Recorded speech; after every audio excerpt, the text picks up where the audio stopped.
بسم الله الرحمن الرحيم. الحمد لله رب العالمين،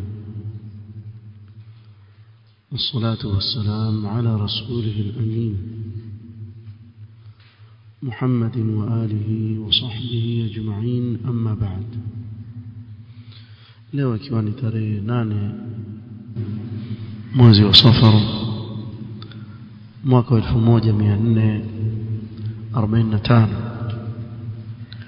katika silsila ya durus za sira ya Mtume Muhammad sallallahu alayhi wa ala alihi wasallam, tulitaja katika vikao vilivyopita katika matukio yaliyotokea alivyokuwa Mtume sallallahu alayhi wasallam akiendelea na da'wa Makkah, ni kuwa Makuraish walijaribu kwenda kwa ammi yake Mtume sallallahu alaihi wasallam Abu Talib ili kumtaka amsalimishe Mtume sallallahu alaihi wasallam, amsalimishe ili wamuue. Na katika muhawala ambao walijaribu ni kuwa walimtaka Abu Talib awape Mtume sallallahu alaihi wasallam, kisha badala yake wampe Umara ibn al-Walid ibn al-Mughira. kisha wakamwambia maneno kusema qad ji'naka bifatan au bifata quraish jamalan wa nasaban wa shi'ran, tumekuletea kijana katika kabila la Quraish, yeye ndiye mbora kabisa katika uzuri, katika nasaba, mpaka katika kutoa mashairi hakuna mfano wake. Fakhudhu, mchukue huyo mtoto, ni wako. Tukabidhi nani? Tukabidhi Muhammad sallallahu alaihi wasallam. Rahimkallah. Maneno haya Abu Talib akawajibu kusema, wallahi ma ansaftumuni, hivi mlivyofanya si uadilifu. Atu'tunani ibnakum akfuluhu lakum, mwanipa mtoto wenu mimi niwalele mtoto wenu, wa u'tikum ibni taqtulunahu, kisha mimi niwape mtoto wangu wa nasaba yangu nyinyi mkamuue. Kweli ilitwa watu wa jahiliya, yani wao wampe mtoto wao awe badala ya mtoto wa ndugu yake, kisha mtoto wa ndugu yake amtoe ende akauawe. Hii ilikuwa ni fikra katika fikra zilizojaribu Makuraish, lakini pia katika matukio ambayo yametajwa katika tarehe kama alivyotaja Abi Sa'd katika Tabaqat al-Kubra, kadhalika al-Bayhaqi katika Dalail an-Nubuwa, na ni visa mashuhuri katika tarehe. Baada ya kufeli Makuraish kwa Abu Talib kumsalimisha Mtume sallallahu alaihi wasallam, ishtadda makru zu'amaiha, vitimbi vya wale wakubwa wa Makuraishi vikazidi sana dhidi ya Mtume sallallahu alaihi wasallam, wa ajma'u ala qatl an-nabii sallallahu alaihi wasallam. Ikawa neno lao ni moja, kuwa hakuna njia isipokuwa tumuue Mtume sallallahu alaihi wasallam. فلما كان مساء الليلة التي عرضوا فيها عمارة بن الوليد على أبي طالب، ilipofika jioni katika usiku ule wa siku ambayo walimpelekea yule kijana Abu Talib ili wabadilishane naye na Mtume Muhammad sallallahu alaihi wasallam, fuqida Rasulullah sallallahu alaihi wasallam, ilitokea Mtume sallallahu alaihi wasallam haonekani, hawamuoni. وجاء أبو طالب وعمومته إلى منزله فلم يجدوه, ammi zake wakakusanyika na Abu Talib, wakaja mpaka nyumbani kwa Mtume sallallahu alaihi wasallam wasimpate. Abu Talib alipoona jambo hilo, sababu ilikuwa ni katika hali ya wasiwasi kwa yale maneno waliyosema Makuraish, jamaa Abu Talib fityanan min bani Hashim. Abu Talib akawakusanya vijana wenye nguvu zao katika kabila la Banu Hashim wa Bani al-Muttalib, sababu hawa walikuwa ni familia moja, Bani al-Muttalib na Bani Hashim. Thumma qala, kisha yeye akiwa ndio mkubwa wa lile kabila akawaambia, liyakhudh kullu wahidin minkum hadidatan sariba, kila mmoja aende akatafute chuma chenye kupata, kama ni kisu, kama ni panga. Hii ndio jahiliya wakati huo, ukabila, kwa kila mmoja hapa achukue kisu chake, achukue upanga wake, achukue chuma chochote kinachopata akibebe. Thumma liyatba'ni idha dakhaltu almasjida, mimi naenda kwenye al-Kaaba pale, anifuate nyuma, kila mmoja anifuate mimi nyuma. falyanzur kullu fatan minkum falyajlis ila 'adhim min 'udhama'ihim fihim ibn al-Hanbaliyyah, kisha kila mmoja tukifika pale amtizame katika wale wakubwa wa Makuraish amfuate, akiwemo ibn al-Hanbaliyyah, na kusudiwa hapa yani Abu Jahl. fa innahu lam yaghib an sharrin in kana Muhammadun qad qutil, huyo Abu Jahl lazima anahusika lazima anahusika, ikiwa Muhammad ameuawa huyu ni mmoja wao katika wahusika, kwa msimwache. faqala al-fityan naf'al, jana kwamba sisi tutafanya, tuko tayari. fajaa Zaid ibn Haritha radiyallahu anhu فوجد أبا طالب على تلك الحال. زيد بن حارثة رضي الله عنه مولى رسول الله صلى الله عليه وسلم akaja akakuta watu katika hali ya taharuki kama hii.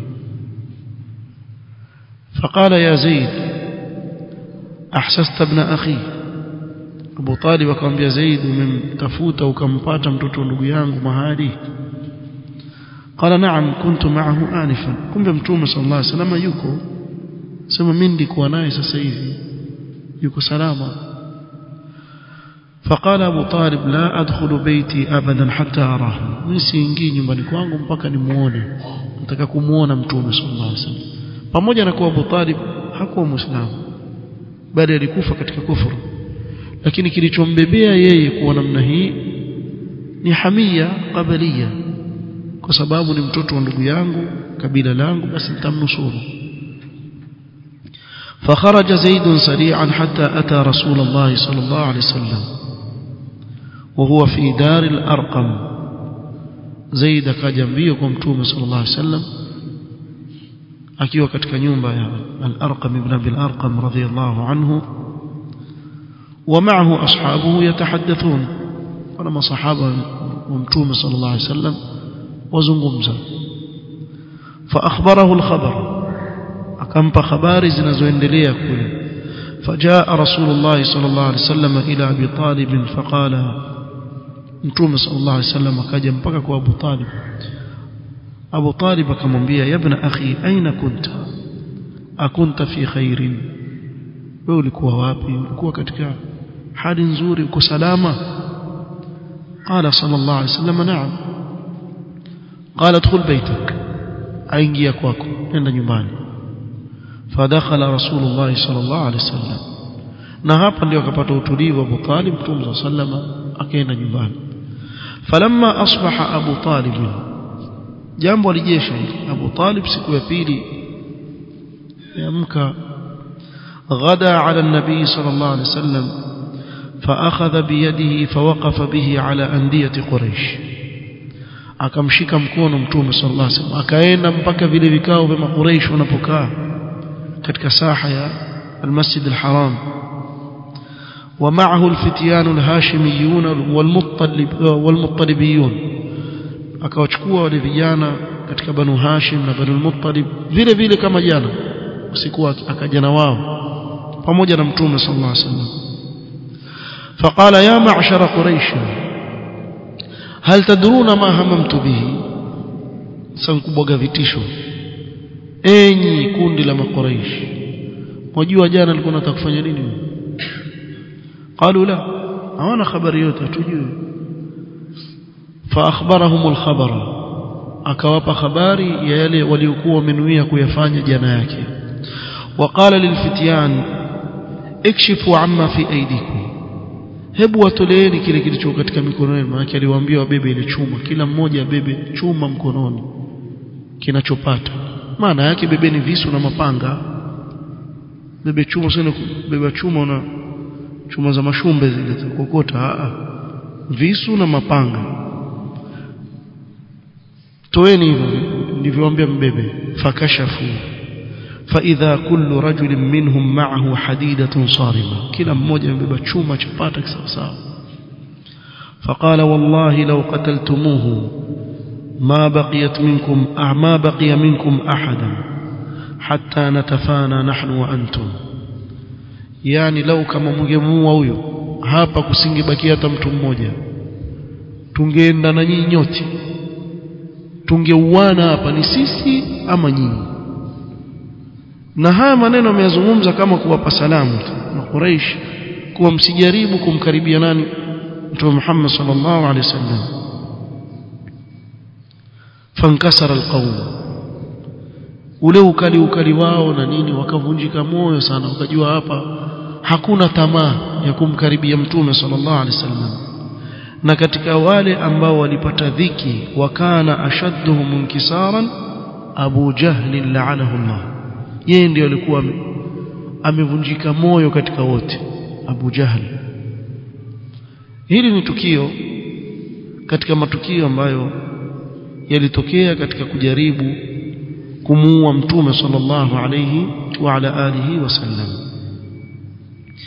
Hii fikra ya kumuua mtume sallallahu alayhi wasallam ilikuwa yapita kwa Makuraish sana, kila siku zikisonga mbele, yawman ba'da yawm. Rawa ibn Ishaq wa ghayruhu rahimahumullah قال أبو جهل لعنه الله تعالى. سكموجي أبو جهل لعنه الله سيما: يا معشر قريش إن محمدا قد أبى إلا أن ترون من عيب ديننا وشتم آبائنا وتسفيه أحلامنا وشتم آلهتنا. أسيما تزميني أين ما قريش، محمد هو أمكتا isipokuwa yale mnayoyaona kutia aibu dini yetu, kututukania baba zetu. Subhanallah. Yani haya maneno wanayozungumza Makuraish wakati ule ilikuwa ni mapambano baina ya shirk na tauhid, baina ya kufar na waislamu. Sasa hivi waweza kuona maneno haya yanayozungumza Abu Jahl wazungumza watu wanaojinasibisha na Uislamu. Maal asaf, yani wakalinganiwa katika tauhid, wasema hivi: atia aibu dini yetu, atutukania baba zetu bwana, tena watasfihi ahlamina, atufanya akili zetu pumbavu bwana, sisi hatuna akili, washatmi alihatina, atusi miungu yetu. Hebu waambia wenyewe, wacheni kuomba maiti, wacheni kuomba makaburi mnaowaomba huko. Hicho kitendo mnachokifanya ni shirk wal iyadhu billah. Jawabu litakuwa kama hili. Abu Jahl akasema: wa inni uahidu Allah la ajlisanna lahu ghadan bihajarin ma utiqu hamlahu. Mina ahidi kesho akija hapa kuswali, yani akusudia Mtume Muhammad sallallahu alaihi wasallam, nitabeba jiwe ambalo mimi mwenyewe nashindwa kulibeba. Sasa ushindwa kulibeba, utalibeba vipi? Lakini nasema maana yake kwa nitabeba jiwe kubwa, nimpige nalo nimmalize. Fa idha sajada fi salati fadhahtu bihi ra'sahu, akisujudu tu pale nampasua kichwa, yani nikibwagia lile jiwe nampasulia mbali kichwa afli mbali. Fa aslimuni inda dhalika au mna'uni, sasa shauri zenu, mkitaka mtanisalimisha kwao waniue, yani kwa kabila lake, ama mtanitetea mtakavyo mtafanya shauri zenu mimi sijali tena فليصنع بعد ذلك بنو عبد مناف ما بدا لهم ana kabila Abd Manaf ifanye baada ya hapo kile ambacho itaona ifanye mimi sijali فقالوا والله ما نسلمك لشيء ابدا فامضي لما تريد jamaa zake hapo waambia hatukusalimishi kabisa nenda fanya utaona hapa kutazuka vita hapa wewe mmalize tu wao wenyewe walikuwa wataka ajitolee kama huyo falamma asbaha Abu Jahl akhadha hajaran kama wasafa siku ya pili asubuhi ya Fatah jamaa karukia jiwe hakurukia kutafuta biashara na tafuta jiwe beba jiwe kwa watu washari kabeba jiwe lake thumma jalasa li rasulillahi sallallahu alaihi wasallam yantadhiru kisha akakaa amsubiri nani amsubiri mtume sallallahu alaihi wasallam aje وغدا رسول الله صلى الله عليه وسلم كما كان يغدو متوم صلى الله عليه وسلم asubuhi akaja kama kawaida yake akaja pale وكان رسول الله صلى الله عليه وسلم بمكة وقبلته إلى الشام na sote tufahamu kuwa mwanzo ilikuwa qibla ni Baitul Maqdis kwa mtume sallallahu alaihi wasallam alikuwa yuko Makka qibla cha swala ilikuwa ni Baitul Maqdis kabla ya kugeuzwa iwe al-Kaaba فكان إذا صلى بين الركن اليماني والحجر الأسود alikuwa kisali asali baina الركن اليماني والحجر الأسود pande ule وجعل الكعبة بينه وبين الشام kisha الكعبة mbele yake Sham iko mbele sababu zile rukn mbili zinaitwa nini ashamiyin ziko zaelekea upande wa Sham kwa hiyo swali upande huu ili iwe الكعبة baina yake na baina ya بيت المقدس فقام رسول الله صلى الله عليه وسلم يصلي وقد غدت قريش فجلسوا في أنديتهم ينتظرون ما أبو جهل فاعل توم صلى الله عليه وسلم كاجا يلekea katika swala yake na Quraysh pia wakarauka watizama Abu Jahl leo atafanya nini yale maneno aliyosema jana atayafanya na walikuwa hawana vitisho vya urongo hawa yani si kama leo yanaweza kuona watu wawili njoo nitakuwa nenda kale chapati na maragu ya nazi maneno tuwazungumza waweza kuua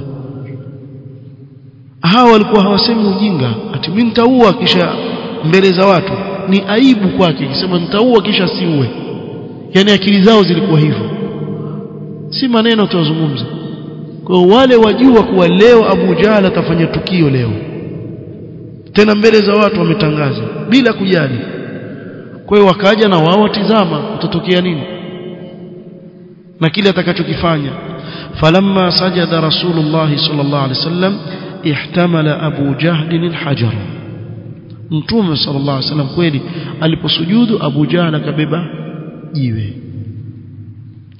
thumma aqbala nahwahu kisha akaelekea kwa mtume sallallahu alaihi wasallam حتى إذا دنا منه رجع منهزما منتقعا لونه مرعوبا alipokaribia mara akarudi mbio nyuma amebadilika rangi ana hofu hakuweza kumkaribia qad yabisat yadahu ala hajari ile mikono yake kama imekauka kwenye ile jiwe lake hakuweza tena kufanya kitu hatta qadhafa alhajara min yadihi mpaka ile jiwe akalitupa mikono imeganda akatupilia mbali ile jiwe waqamat ilayhi rijalu quraish jamaa wakasimama katika wale walikuwa wakimtazama faqalu lahu malaka ya aba al-hakam walikuwa wakimuita aba al-hakam yani alikuwa na hikma nyingi yani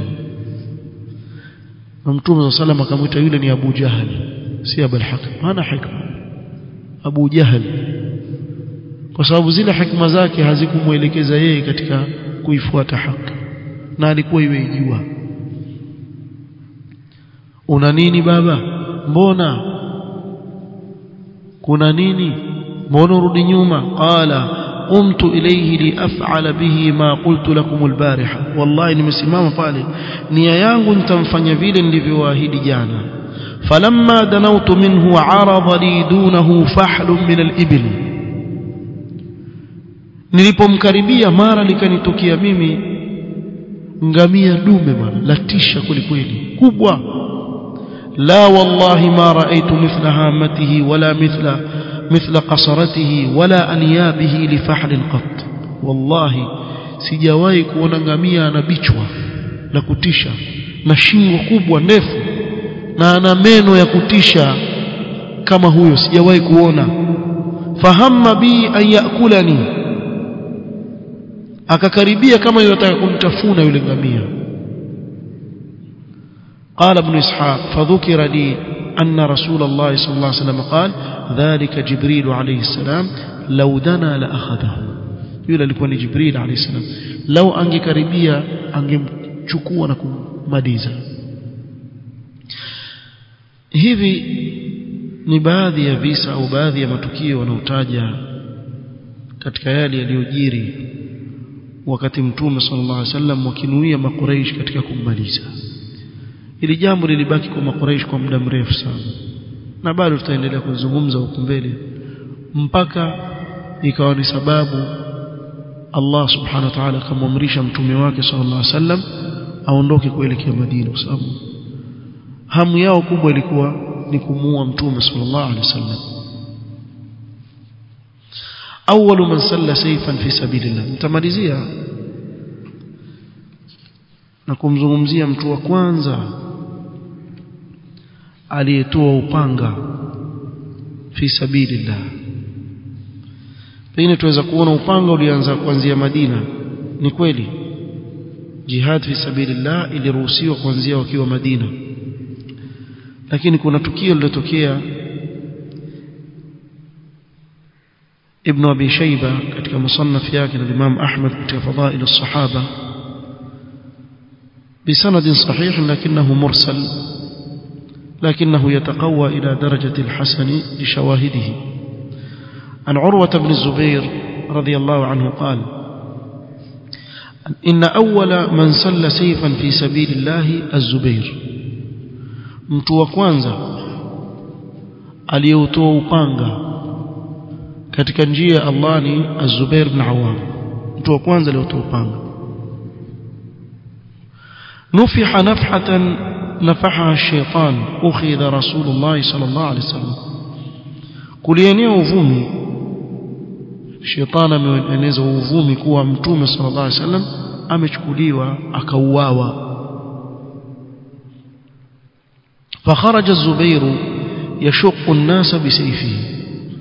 الزبير alikuwa kwa mahaba yake kwa mtume sallallahu alaihi wasallam hakuweza kusubiri, akautoa upanga wake, na wakati ule bado hawajaamrishwa vita, lakini akautoa upanga akawa apita baina ya watu. wa nabii sallallahu alaihi wasallam bi'ala makkah, na mtume sallallahu alaihi wasallam yuko juu kule Makkah.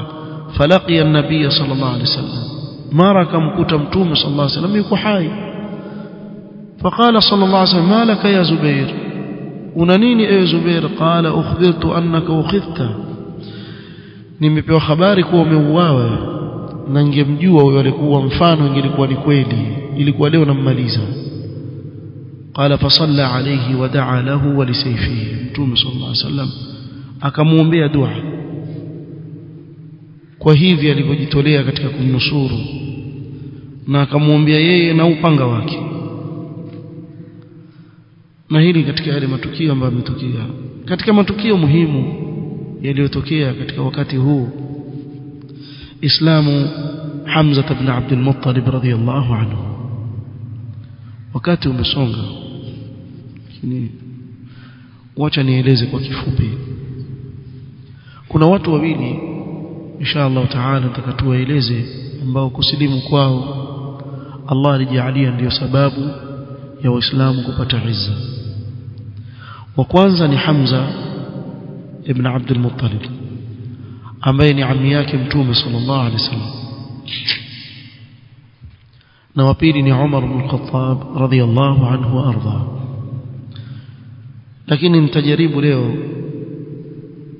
kumzungumzia Hamza radhiyallahu anhu wa arda ambaye ni ammi yake mtume sallallahu alaihi wasallam wa akhuhu min ar-radha'a, kadhalika ni ndugu yake mtume sallallahu alaihi wasallam kwa kunyonya, ni ammi yake na ni ndugu yake kwa kunyonya. na alikuwa mkubwa wa mtume sallallahu alaihi wasallam kwa miaka 2 na wengine wasema kwa miaka 4 ingawa sahihi zaidi ni kwa alikuwa mkubwa wa mtume sallallahu alaihi wasallam kwa miaka 2 na wanavyuoni wa tarehe wamekhtalifiana ule mwaka aliyosilimu Hamza radhiyallahu anhu arda wengine wakasema ni mwaka wa 6 min al-bi'tha na wengine wakataja mwaka mwingine Allahu a'lam lakini hii ndio sababu wanaoitaja wanaovioni wa tarehe ya kusilimu kwa Hamza sababu islamihi radhiyallahu anhu anna Aba Jahl marra bi Rasulillah sallallahu alayhi wasallam 'inda Safa fa'adhahu Mtume sallallahu alayhi wasallam alikuwa upande wa Safa kule kwenye Safa wal Marwa yuko kule amekaa akaja Abu Jahl akamuudhi Mtume sallallahu alayhi wasallam wala hajamfanya chochote washatamahu wanala minhu ba'd ma yakrah kisha akamfanyia mambo ambayo yamemuudhi Mtume sallallahu alayhi wasallam kusudi tu wa Rasulullah sallallahu alayhi wasallam sakitun la yukallimu na Mtume sallallahu alayhi wasallam amenyamaza hakumwambia kitu kamtukana kamwambia maneno ovyo Mtume sallallahu alayhi wasallam amtizama tu kumfanya kitu ثم انصرف لعنه الله عن النبي صلى الله عليه وسلم إلى ناد من قريش عند الكعبة kisha akaondoka walikuwa na maskani zao wale wa Quraysh wamekaa pale akaenda akakaa na wenzake فجلس معه وكانت مولاة لعبد الله بن جدعان في مسكن لها على الصفا تسمع ذلك kulikuwa na kijakazi ambaye ameachiliwa huru katika vijakazi wa Abdullah ibn Jad'an ambaye alikuwa ni katika wakarimu wakati wa jahiliya lakini hakumkuta Mtume sallallahu alaihi wasallam katika Uislamu Abdullah ibn Jad'an mfano wake ni kama Hatim al-Ta'i katika ukarimu alikuwa akiandaa karamu aliyekuwa juu ya farasi aweza kula bila ya kushuka namna chakula anavyokijaza mpaka ukisoma katika tarehe kuna mtoto aliwahi kuingia kwenye kile chakula akafa pale ndani akazama ndani akafa lakini haya yote alikuwa yofanya kwa ajili ya nini fakhr tu ndio pale alipomuuliza Aisha radhiallahu anha Abdullah ibn Jad'an na ule ukarimu alikuwa nao hana chochote mbele ya Allah subhanahu wa ta'ala qala ya Aisha ma qala yawman rabbi ighfir li khati'ati yawm ad-din kwa hakuwa muislamu huyu mama ambaye alikuwa pale karibu akasikia yale matusi Abu Jahl anaompa Mtume sallallahu alaihi wasallam yakamtia dhiki sana pamoja na kwa yeye hayuko pale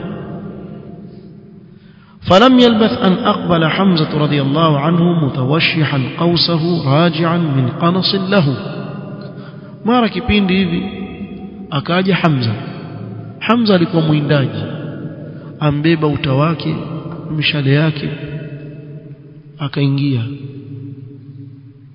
atoka kwenye mawindo yake falamma ra'athu almawlatu qalat lahu ya aba umara yule mama alipomwona akamwambia ewe aba umara Hamza ito abu umara law ra'aita ma laqiya ibn akhika muhammadun anifan min abi al-hakam ibn hisham lau kama ungemuona mtoto wa ndugu yako alivyofanywa hapa na nani na Abu Jahl na Abu al-Hakam ibn Hisham wajadahu hauna jalisan faadhahu wasabbahu anamuona amekaa mwenzake hapa akaja akamtukana akamuudhi wabalagha minhu ma yakrahu thumma insarafa anhu walam yukallimhu Muhammad akamuudhi vakumuudhi kisha akaondoka Mtume sallallahu alayhi wasallam kumwambia kitu Muhammad akumjibu kitu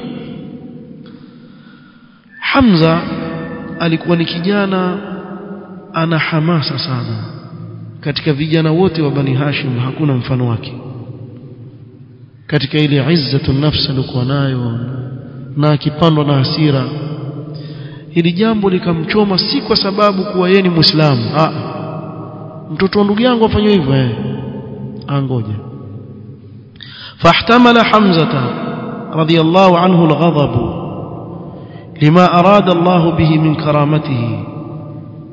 Allah alikuwa mtakia khairi, ile ghadhabu yake iliyompanda ile ilikuwa Allah atakujalia ndani yake khairi. Wa kana Hamzatu a'azza fatan fi Quraish wa ashadda shakimatan, na huyu Hamza radhiyallahu anhu arda katika Quraish alikuwa ni kijana ana izzatu nafsi kuliko yoyote, yani alikuwa hajali. Tutakuja kuona kwa Umar radhiyallahu anhu alipokuwa atakakuja kusilimu kwa Mtume sallallahu alaihi wasallam, ni baada ya Hamza kusilimu, watu wakawa waogopa. So Umar pia alikuwa yaogopa kama mfano wa Hamza. Alipogota nani Hamza asikia watu wasema Umar sijekawa nkuja kwa baya, asema mfungulieni, kama nkuja kwa khairi ataipata khairi, nkuja kwa ubaya niachieni mimi nitapambana naye. Kwa alikuwa ni mtu ana izzatu nafsi, na hawa wahitajika katika da'wa, sio watoto walegea. Tunahitaji watu mmoja mmoja wawili kama hivi. Akasimama pale, فانطلق يسعى مصمما أنه إذا لقي أبا جهل بطش به. كتوس nikimuona Abu Jahl nitamtandika kwa kile alichokifanya. فلما دخل المسجد نظر إليه جالسا في القوم. alipofika pale akamkuta Abu Jahl amekaa na jamaa zake pale. فأقبل نحوه حتى إذا قام على رأسه رفع القوس. akaja mpaka juu yake kisha akatoa uta. Umetoa uta sio ule ambao uwe kwa mshale. Fadharabahu bihi, akampiga na uta wa kichwa. Abu Jahl pigwa na uta wa kichwa. Fashajjahu shajjatan munkara, akampasua vibaya sana kwenye kichwa chake. Thumma qala atashtumu ibn akhi wa ana ala dinihi wa aqulu ma yaqul. Ndio kuingia kwenye Uislamu kwake. Wewe umtukana mtoto wa ndugu yangu na mimi niko katika dini yake, nasema yale anayosema, au utafanya nini wewe? Mimi niko katika dini yake na haja silimu. Nile hamia ya kuwa mtoto wa ndugu yangu utamfanyia vipi unyonge? Farudda alayya dhalika in istata'ta. Ambia Abu Jahl niregeshee hiyo niliyofanya sasa kama waweza. Sasa hivi fanya. Nimekupiga, simama hapo kama waweza. فقام رجال من بني مخزوم إلى حمزة لينصروا أبا جهل. وكسمام جماعة وكبيل لك بني مخزوم كتاكم نصور أبو جهل ضد حمزة. لكن الجمال لكوا جانجا سموا جانجا wake yautumia kwa uovu. Abu Jahl akaelewa pale kutatokea nini. Wangesilimu Banu Hashim wote kwa tukio hili, kama angeanza kuminyana pale kila mmoja angesema maneno kama mfano wa Hamza. Supasuliwa tu. Asema faqala lahum Abu Jahl da'u Aba Umara, mwacheni bwana, mwacheni. Fa inni wallahi qad sababtu ibn akhihi sabban qabihan. Hata mimi pia mmemtukana mtoto ndugu yake vibaya sana, ana haki ya kunifanyia hivi, kwa achaneni naye. Yani bimaana ile shari ishi hapa, isiongezeke zaidi ya hapa. Nasema huyu jamaa alikuwa na hikma lakini za kutumia kwenye uovu, na hawa wako mpaka kesho. Tarehe yajirejelea tu, binadamu wale wale tu. Utamwona mtu atumia hikma lakini hikma yake aitumia kwenye uovu badala kwenye khairi. Waada Hamza radhiyallahu anhu ila baiti. Wakati wasonga sana mashallah, Hamza akarudi nyumbani kwake. وقد ساورته الوساوس الشيطانية والهواجس النفسية. كيف تركت دين قومك واتبعت هذا الصابئ؟ للموت خير لك مما صنعت. kisha ikawa anshikwa na wasiwasi, shetani naye mjia, wewe vipi waacha dini ya baba zako wamfuata huyu, au waacha dini yenu, vipi utamfuata? Afadhali ufe kuliko vile ulivyofanya. yani akawa shetani amrejelea. ثم التمس رضي الله عنه التوفيق والرشد من الله تعالى. angalia kwa Allah kumtakia khairi, akamuomba Allah subhanahu wa ta'ala uongofu, ikiwa ni uongofu. Faqal Allahumma in kana rushdan faj'al tasdiqahu fi qalbi. ikiwa anachokilingania Muhammad ni haki na ni uongofu, basi jaalia moyo wangu msadikishe. وإلا فاجعل لي مما وقعت فيه مخرجا لا sivyo nipe njia ya kujitoa maana nishasema kuwa mimi niko katika dini yake nipe njia njinasue فبات رضي الله عنه بليلة لم يبت مثلها من وسوسة الشيطان حتى أصبح siku bwana ukapita na wasiwasi wa shetani mpaka asubuhi فغدا على رسول الله صلى الله عليه وسلم kaenda asubuhi kwa mtume صلى الله عليه وسلم فقال له يا ابن أخي إني وقعت في أمر لا أعرف المخرج منه nimeingia katika jambo sijui njitoe vipi وإقامة مثلي على ما لا أدري أرشد هو أم غي شديد na mimi kuwa katika hili jambo ni uongofu ama ni upotofu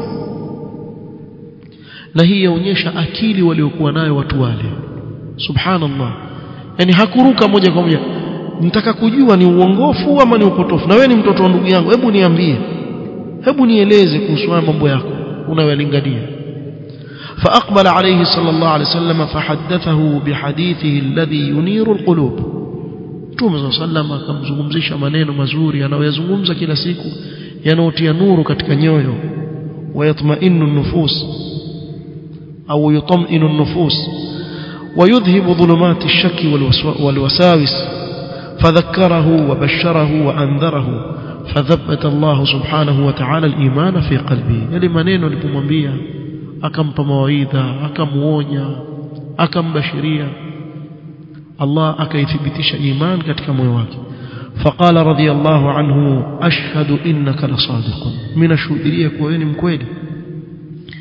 فأظهر دينك يا ابن أخي فوالله ما أحب أن لي ما أضلته السماء وأنا على ديني الأول ذيريش دينياكو ذيريش دينياكو والله mimi sipendi nipate kile kilichofunikwa na hii mbingu yani kila kilicho katika hii dunia na hii ardhi kisha rudi katika dini yangu ya mwanzo siwezi hata nikapewa dunia na vilivyomo ndani yake وسر الرسول صلى الله عليه وسلم بإسلام عمه حمزة رضي الله عنه أيما سرور وعرفت قريش أن رسول الله صلى الله عليه وسلم قد عز وامتنع وأن حمزة سيمنعه نما قريش hapa ndio wakajua kuwa sasa huyu bwana ashapata nguvu kupitia nani Hamza na mkimgusa tu yule Hamza atamtetea radhiyallahu anhu arda kwa kifupi hili ndio tukio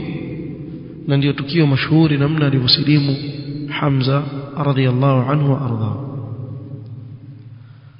insha Allah taala katika kikao kitakachokuja biidhnillah kama cha leo tutaanza na kuzungumzia tukio la Islamu Umar ibn al-Khattab radhiyallahu anhu wa arda na matukio yatakayofuata biidhnillah taala نكتفي بهذا القدر والله تعالى أعلم نسأل الله أن ينفعنا بما علمنا وأن يزيدنا علما وأن لا يكلنا إلى أنفسنا طرفة عين وصلى الله وسلم على نبينا محمد وعلى آله وصحبه وسلم سبحانك اللهم وبحمدك أشهد أن لا إله إلا أنت استغفرك وأتوب إليك بارك الله فيك